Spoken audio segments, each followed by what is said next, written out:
Aqui estamos para continuarmos o nosso estudo do livro Sexo e Destino, de André Luiz, através de Chico Xavier e Valdo Vieira. Hoje vamos ver o capítulo 6. De volta ao aposento da enferma, certificamo-nos de que Nemésio e Marina haviam saído. A camareira da casa velava. Neves, desenchabido, absteve-se de qualquer comentário. Retraíra-se no claro propósito de sopitar impulsos menos construtivos. Recompondo-se momentos antes, rogara do irmão Félix lhe desculpasse o ataque de cólera em que extravasava rebeldia e desespero. Descera a inconveniência, acusava-se, humilde. Fora descaridoso, insensato, penitenciava-se com tristeza. O irmão Félix, com bastante autoridade, se quisesse, poderia demiti-lo do piedoso mistério que invocara, com o objetivo de proteger a filha. Entretanto, pedia tolerância. O coração paternal, num instante crítico, não se via preparado de modo a escalar ao nível do desprendimento preciso, declarava com amargura e desapontamento. Félix, porém, abraçara-o com intimidade, sorridente, ponderou que a edificação espiritual, em muitas circunstâncias, inclui explosões do sentimento, com trovões de revolta e aguaceiros de pranto que acabam descongestionando as vias da emoção. Tudo é treinamento, né, amigos? Ele precisa saber em que nível está e ele só vai saber se expondo às situações. Isso cabe a todos nós. Continuando. Que Neves esquecesse e recomeçasse.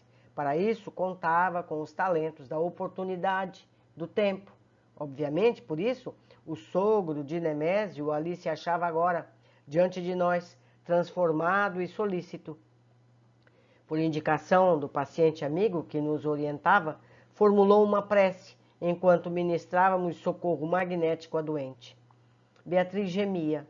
No entanto, Félix esmerou-se para que se aliviasse e dormisse, providenciando ainda para que não se retirasse do corpo, sob a hipnose habitual do sono. Não lhe convinha, por enquanto, esclareceu ele, afastar-se do veículo fatigado, em virtude dos órgãos profundamente enfraquecidos. Desfrutaria penetrante lucidez espiritual, e não seria prudente arremessá-la de chofre a impressões de demasiado ativas na esfera diferente para a qual se transferiria muito em breve. Aconselhável seria a mudança progressiva, graduação de luz, intensificando-se pouco a pouco. Largamos a filha de Neves em repouso nutriente e restaurador e demandamos a rua. Acompanhando Félix, cujo semblante passou a denotar funda preocupação, alcançamos o espaçoso apartamento do Flamengo, onde conheceríamos de perto os familiares de Marina. A noite avançava. Transpassado o estreito corredor, pisamos o recinto doméstico, surpreendendo no limiar 2 homens desencarnados a debaterem, com descuidada chorracice, escabrosos temas de vampirismo. Vale assinalar que, não obstante pudéssemos fiscalizar-lhes os movimentos e ouvir-lhes as loquacidades fecina, nenhum dos dois lograva registrar-nos a presença. Prometiam arruaças, argumentavam desabridos, malandros acalentados, mas perigosos, conquanto invisíveis para aqueles junto dos quais se erguiam por ameaça insuspeitada. Por semelhantes companhias, fácil apreciar os riscos a que se expunham os moradores daquele ninho de cimento armado, a embutir-se-lhe a construção enorme sem qualquer defesa de espírito. Entramos. Na sala principal, um cavalheiro de traços finos, em cuja maneira de escarrapachar-se se adivinhava para logo o dono da casa. Lia um jornal vespertino com atenção. Os atavios do ambiente, apesar de modestos, denunciavam apurado gosto feminino. O mobiliário antigo, de linhas quase rudes, suavizavam-se no efeito de ligeiros adornos. Tufos de cravos vermelhos, a se derramarem de vasos cristalinos, harmonizavam-se com as rosas da mesma cor, habilmente desenhadas nas duas telas que pendiam das paredes, revestidas de amarelo dourado, mas destoante e agressiva. Uma esguia garrafa contendo uísque empinhava o gargalo sobre o crivo lirial que completava a elegância da mesa nobre, deitando emanações alcoólicas que se casavam ao hálito do amigo derramado no divã. Félix encarou-o, manifestando a expressão de quem se atormentava piedosamente ao vê-lo, e nolo indicou. Temos aqui o irmão Cláudio Nogueira, pai de Marina e tronco do lar. Fisguei-o de relance. Figurou-se-me o hospedeiro involuntário de um desses homens maduros que se demoram na quadra dos 45 janeiros, esgrimindo bravura contra os desbarates do tempo, rosto primorosamente tratado, em que as linhas firmes repeliam a notícia vaga das rugas, cabelos penteados com distinção, unhas polidas, pijama impecável. Os grandes olhos escuros, imóveis, pareciam imanizados às letras, pesquisando motivos para trazer um sorriso irônico aos lábios finos. Entre os dedos da mão, que descansava à beira do sofá, o cigarro fumegante, quase rente ao tripé anão, sobre o qual um cinzeiro, repleto, era a silenciosa advertência contra o abuso da nicotina. Detínhamo-nos curiosos na inspeção, quando sobreveio o inopinado. Diante de nós, ambos os desencarnados infelizes, que surpreendêramos a entrada, surgiram de repente, abordaram Cláudio e agiram sem cerimônia. Um deles tateou-lhe um dos ombros e gritou insolente: beber, meu caro, quero beber. A voz escarnecedora agredia-nos, a sensibilidade auditiva. Cláudio, porém, não lhe pescava o mínimo som. Mantinha-se atento à leitura, inalterável. Contudo, se não possuía tímpanos físico para qualificar a petição, trazia na cabeça a caixa acústica da mente, sintonizada com o apelante. O assessor inconveniente repetiu a solicitação, algumas vezes, na atitude do hipnotizador que insufla o próprio desejo, reasseverando uma ordem. O resultado não se fez demorar. Vimos o paciente desviar-se do artigo político em que se entranhava. Ele próprio não explicaria o súbito desinteresse de que se notava acometido pelo editorial que lhe apresentara a atenção. Beber, beber. Cláudio abrigou a sugestão, convicto de que se inclinava para um trago de uísque exclusivamente por si. O pensamento se lhe transmudou, rápido, como a usina cuja corrente se desloca de uma direção para outra por efeito da nova tomada de força. Beber, beber, e a sede de aguardente se lhe articulou na ideia, ganhando forma. A mucosa pituitária se lhe aguçou, como que mais fortemente impregnada do cheiro acre que vagueava no ar. O assistente malicioso coçou-lhe brandamente os gorgomilos. O pai de Marina sentiu-se apoquentado. Indefinível, secura constrangia-lhe a laringe, ansiava tranquilizar-se. Meus amigos, nós estamos vendo aqui, em exemplos práticos, o que nós lemos no livro anterior, da hipnose que é feita de uns e outros, e o sujeito aceitando aquilo. Então, vemos agora na prática. Seguindo. O amigo sagaz percebeu-lhe a adesão tácita e colou-se a ele. De começo, a carícia leve, depois a carícia agasalhada, o abraço envolvente e depois do abraço de profundidade, a associação recíproca. Integraram-se ambos em exótico sucesso de enxertia fluídica. Vocês já pensaram alguma coisa semelhante conosco? Um espírito agregado dessa forma para se aproveitar daquilo que bebemos e comemos? Vocês já pensaram em tal situação? Pois vamos nos precatar disso. Continuando. Em várias ocasiões, estudara a passagem do espírito exonerado do envoltório carnal pela matéria espessa.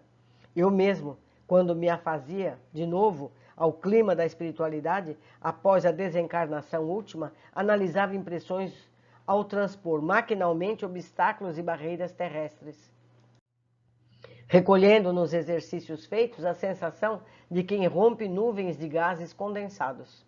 Ali, no entanto, produzia-se algo semelhante ao encaixe perfeito. Cláudio, o homem, absorvia o desencarnado à guisa de sapato que se ajusta ao pé. Fundiam-se os dois como se morassem eventualmente num só corpo. Atentem, amigos, para essa situação. Altura idêntica, volume igual, movimentos sincrônicos e identificação positiva. Levantavam-se a um tempo e giravam integralmente, incorporados um ao outro, na área estreita, arrebatando o delgado frasco. Não conseguiria especificar de minha parte a quem atribuir o impulso inicial de semelhante gesto, se o Cláudio, que admitia a instigação, ou o obsessor que a propunha. A talagada rolou através da garganta, que se exprimia por dualidade singular. Ambos os dipsômanos, ou seja, viciados em aguardente e em bebidas alcoólicas, estalaram a língua de prazer em ação simultânea. Desmanchou-se a parelha e Cláudio, desembaraçado, se dispunha a sentar, quando o outro colega, que se mantinha à distância, investiu sobre ele e protestou: eu também quero.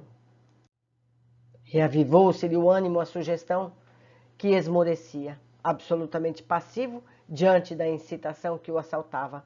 Reconstituiu mecanicamente a impressão de saciedade. Bastou isso e o vampiro sorridente apossou-se dele, repetindo-se o fenômeno da conjugação completa.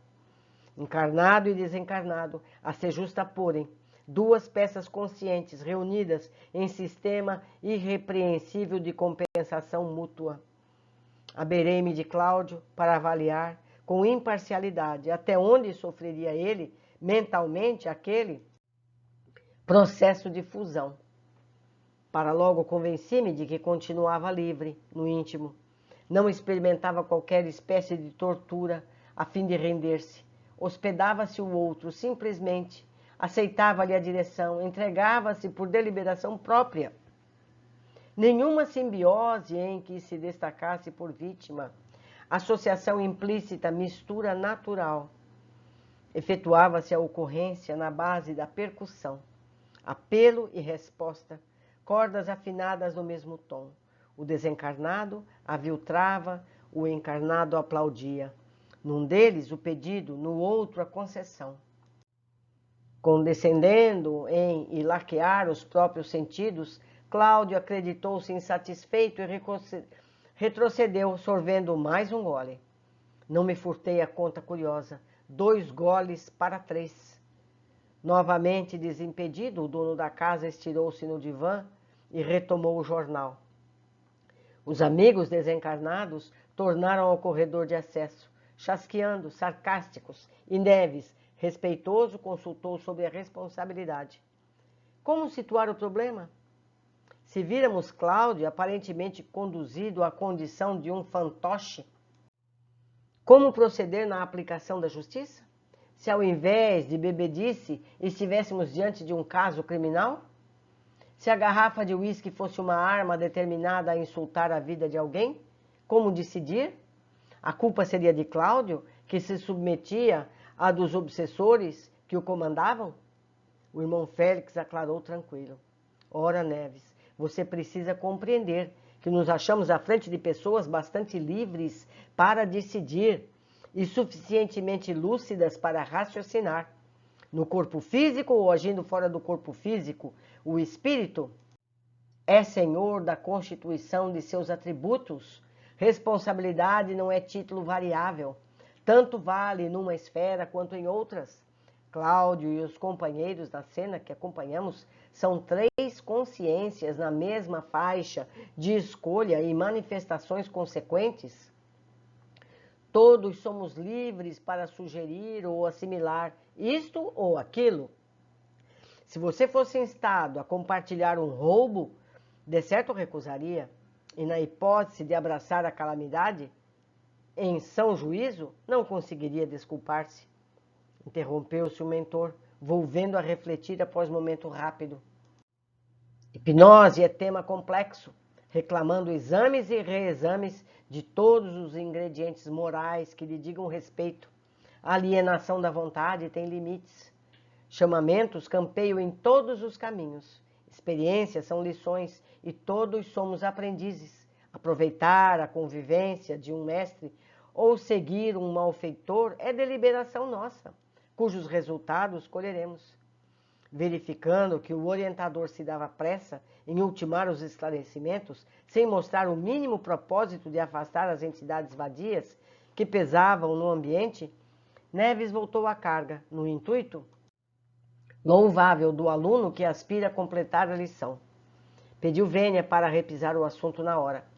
Recordou que, sob o teto do genro, o irmão Félix se esmerava na defesa contra aquela casta de gente. Amaro, o enfermeiro pressimoso, fora situado junto de Beatriz, principalmente para correr com intrometidos desencarnados. O aposento da filha tornara-se, por isso, um refúgio. Ali, no entanto, e perguntava pelo motivo da direção diversa. Félix expressou no olhar a surpresa do professor, que não espera apontamento assim orgulhoso por parte do discípulo, e explicou que a situação era diferente. A esposa de Nemésio mantinha o hábito da oração, imunizava-se espiritualmente por si, repelia sem esforço quaisquer forma de pensamento de sentido aviltante que lhe fosse arremessada. Além disso, estava enferma, em vésperas da desencarnação. Deixá-la à mercê de criaturas insanas seria crueldade. Garantias concedidas a ela erguiam-se justas. Mas e Cláudio? Insistiu Neves. Não? Não merecerá, porventura, fraterna demonstração de caridade, a fim de livrar-se de tão temíveis obsessores? Félix sorriu francamente, bem-humorado, e explicou. Temíveis obsessores é a definição que você dá? E avançou. Cláudio desfruta excelente saúde física, cérebro claro, raciocínio seguro, é inteligente, maduro, experimentado. Não carrega inibições corpóreas que o recomendem cuidados especiais. Sabe o que quer, possui materialmente o que deseja, permanece no tipo de vida que procura. É natural que esteja respirando a influência das companhias que julgue aceitáveis. Retém liberdade ampla e valiosos recursos de instrução e discernimento para juntar-se aos missionários do bem que operam entre os homens, assegurando edificação e felicidade a si mesmo. Se elege para comensais da própria casa os companheiros que acabamos de ver, é assunto dele.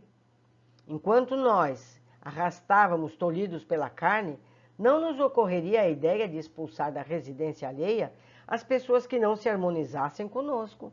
Agora, vendo o mundo das coisas do mundo, de mais alto, não será cabível modificar semelhante modo de proceder. O tema desdobrava-se, assumindo aspectos novos, curioso interferir. Mas, irmão Félix, é importante convir que Cláudio, liberto, poderia ser mais digno. Isso é perfeitamente lógico, confirmou. Ninguém nega.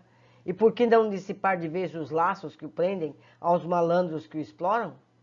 O alto raciocínio da espiritualidade superior jorrou pronto. Cláudio certamente não lhes empresta o conceito de vagabundos. Para eles são sócios estimáveis, amigos caros. Por outro lado, ainda não investigamos a causa da ligação entre eles para cunhar opiniões extremadas. As circunstâncias podem ser saudáveis ou enfermiças, como as pessoas que, para tratarmos um doente com segurança, há que analisar as raízes do mal, confirmar os sintomas, aplicar medicação, estudar os efeitos. Aqui vemos um problema pela rama. Quando terá nascido a comunhão desse trio? Os vínculos serão de agora ou de existências passadas? Nada legitimaria um ato de violência da nossa parte, com o intuito de separá-los a título de socorro. Isso seria o mesmo que apartar os pais generosos dos filhos ingratos, ou os cônjuges nobres dos esposos e das esposas de condição inferior, sob o pretexto de assegurar limpeza e bondade nos processos da evolução. A responsabilidade tem o tamanho do conhecimento. Não dispomos de meios precisos para impedir que um amigo se onere sem dívidas escabrosas ou que despenque em desatinos deploráveis, conquanto nos seja lícito dispensar do auxílio possível, a fim de que se acautele contra o perigo do tempo viável, sendo de notar-se que as autoridades superiores da espiritualidade chegam a suscitar medidas especiais que impõe aflições e dores de importância aparente a determinadas pessoas, com o objetivo de livrá-las da queda em desastres morais iminentes, quando mereçam esse amparo de exceção. Na terra, a exata justiça apenas cerceia as manifestações de alguém quando esse alguém compromete o equilíbrio e a segurança dos outros, na área de responsabilidade que a vida lhe demarca, deixando a cada um a regalia de agir como melhor lhe pareça. Adotaremos princípios que valham menos perante as normas que afiançam a harmonia entre os homens?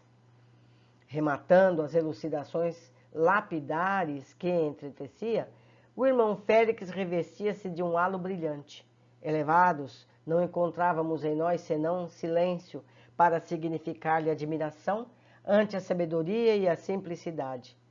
O instrutor fitava Cláudio com simpatia, dando a entender que se dispunha a abraçá-lo paternalmente, e receando talvez que a oportunidade escapasse, Neves, humilde e respeitoso, pediu-se-lhe revelasse a insistência. Entretanto, solicitava fosse aclarado ainda um ponto dos esclarecimentos em vista. Diante do mentor paciente, perguntou pelos promotores de guerra entre os homens. Declarara Félix que a justiça tacitamente cerceia as ações dos que ameaçam a estabilidade coletiva. Como entender a existência de governantes transitórios, erigindo-se na terra entre verdugos e nações? Atenção, vamos ver a explicação. Félix sintetizou, reempregando algumas das palavras de que se utilizara. Dissemos cercear, no sentido de corrigir, restringir. Assinalamos igualmente que toda criatura vive na área de responsabilidade que a lei lhe delimita, compreendendo-se que a responsabilidade de alguém se enquadra ao tamanho do conhecimento superior que esse alguém já adquiriu. É fácil admitir que os compromissos da consciência assumem as dimensões da autoridade que lhe foi atribuída. Uma pessoa com grandes cabedais de autoridade pode elevar extensas comunidades às culminâncias do progresso e do aprimoramento ou afundá-las em estagnação e decadência. Isso na medida exata das atitudes que tome para o bem ou para o mal. Naturalmente, governantes e administradores, que em qualquer tempo respondem pelo que fazem, cada qual dá conta dos recursos que lhe foram confiados e da região de influência que recebeu, passando a colher de modo automático os bens ou os males que haja semeado. Víamos, porém, que Félix não desejava estender-se em mais amplas considerações filosóficas.